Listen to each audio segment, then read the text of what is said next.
Welcome to Tabletop Gaming Guild. Today we'll be continuing my top 100 with number 41 through 50. Now, this set of 10 seems to celebrate the past and times gone by. A lot of ancient cultures represented here and old technology. My number 40 is a rather unassuming game with one of my favorite themes, that being ancient Greek culture. And the game is Elysium. So in Elysium, you have 4 columns that represent your resources you can spend to acquire cards. Those are public knowledge, so you know exactly what your opponents have available for buying cards into your engine, and they're going to have some pretty cool, powerful abilities.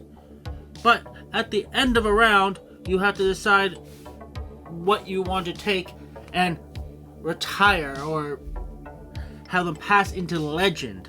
The cards in your legends go into a set collection where the bulk of your points are going to come from. So in short, it's a cool mechanic, it's very clean, and the art, well, unassuming from the cover, once you get into it, the art is phenomenal. And I do like the little added touch of every card has the name of the artist on the card. We are now moving from ancient Greece to ancient Mayan culture with Zulkin. And in Zulkin, you're gonna place your workers on the board on these gears. And these gears are gonna turn and cause your worker to move, changing what worker placement it's on. The better actions can be acquired by letting your workers sit on that gear for longer. To be honest, when this first came out, I thought that looked like a gimmick and I was worried there wouldn't be a good game behind it. But there absolutely is a good game behind it, and the mechanic of those gears suits that game perfectly. It's entirely justified by the mechanics of the game. In fact, if it didn't have the gears, this wouldn't be nearly as good a game because you'd have to manually pick up your worker and move it after every turn. There would be a lot of board maintenance.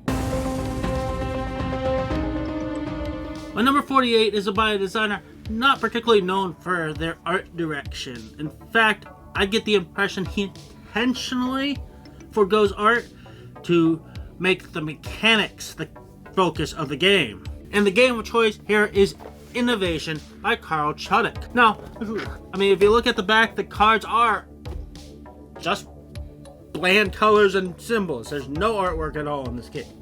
And they've made multiple versions of this game. None of them have phenomenal art. But it is a cool game of ridiculous powers.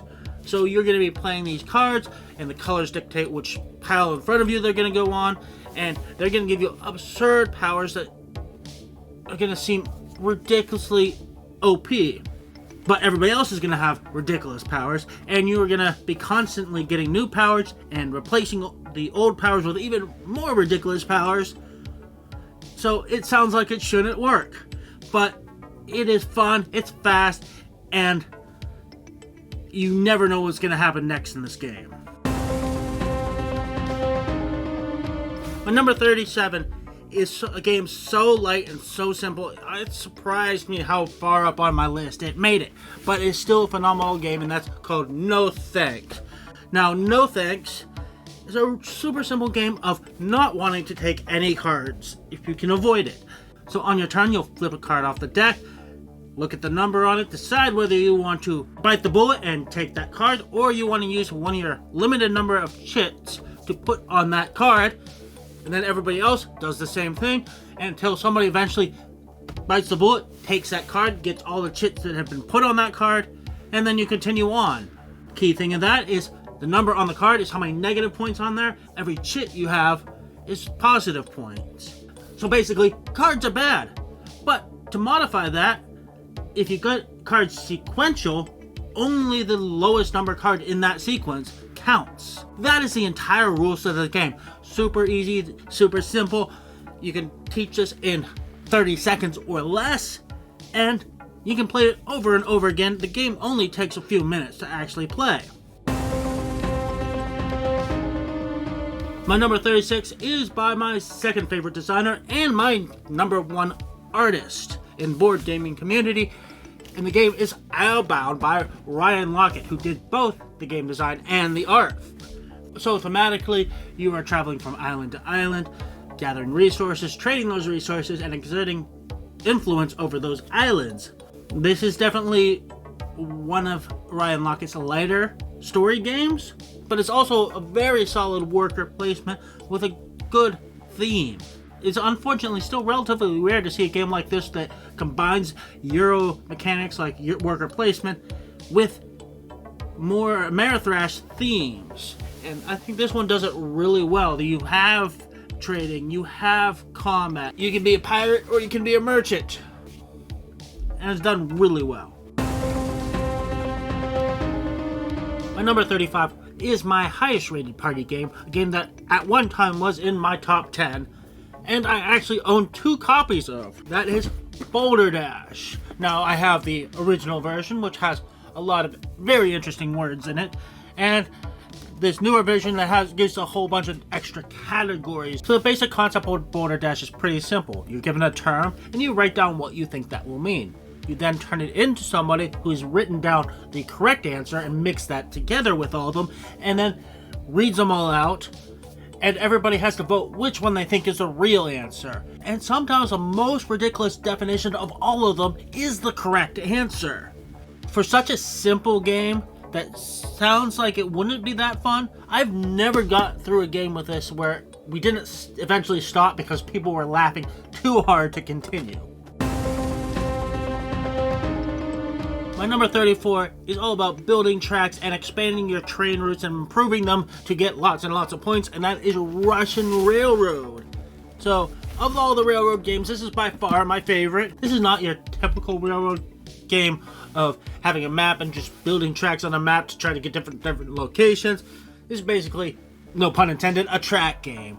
You have different tracks of possible lengths of railroads, and you're trying to fill those up with track pieces, and you can improve the quality of the track pieces you put there. The other big difference from your typical train game is rather than being fully focused on economic and resource gathering and spending money to upgrade, this is a worker placement game.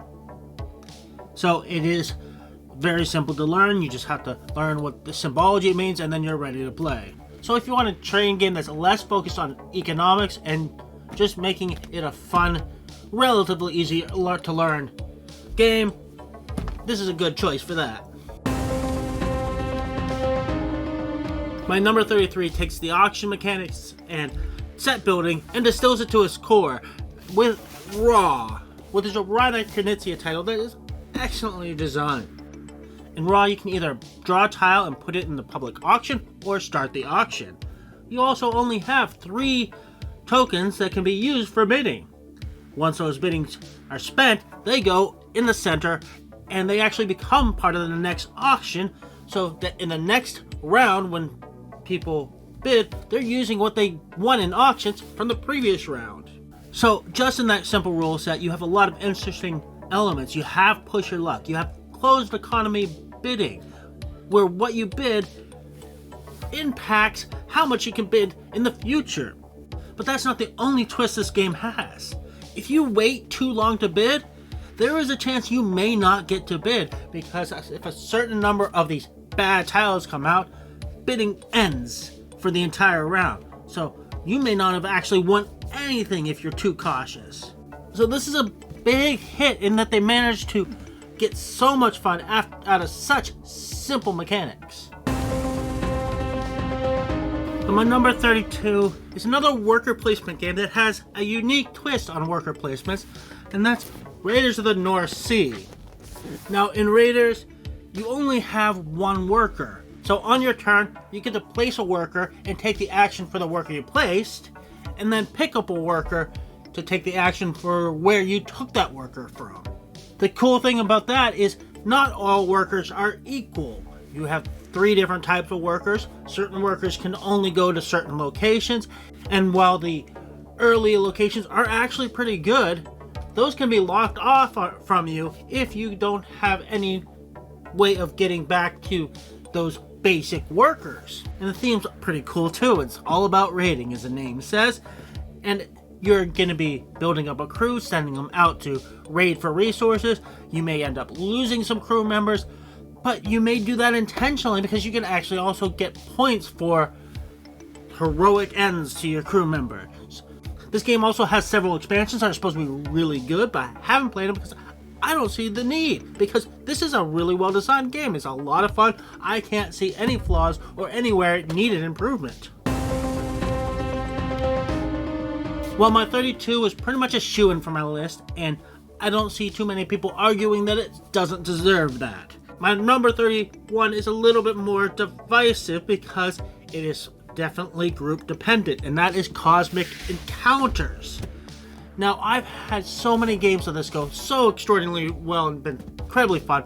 I've had one or two that weren't so great, but they weren't bad. They were just not as much as I would expect it from one of my favorite games. And to some degree, you have to expect that, because this game is all about absurdly powerful alien races and how they interact with each other.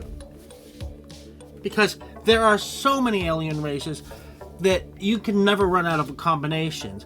You have to go in knowing, okay, I have to evaluate what everybody's power is and figure out who is the most dangerous, and we have to negotiate to work together to make sure each person is kept in check. You pay attention to what somebody's power is and how close they are to winning before you allow them to help you or help your opponent, because the game simply ends after you control 5 planets, which can happen super fast. And some of the alien races completely throw the rules out of the window and create their own rule sets. So, it's definitely a game you go into expecting craziness, and it can get wild. So that was my 31 through 40. And there were some great games in there, but they can get even better with some huge heavy hitters in the next segment. So join me again for my 21 through 30. Thank you for watching. Hope you enjoyed this video. Don't forget to check us out on other social media such as Instagram and Facebook. And don't forget to like and subscribe.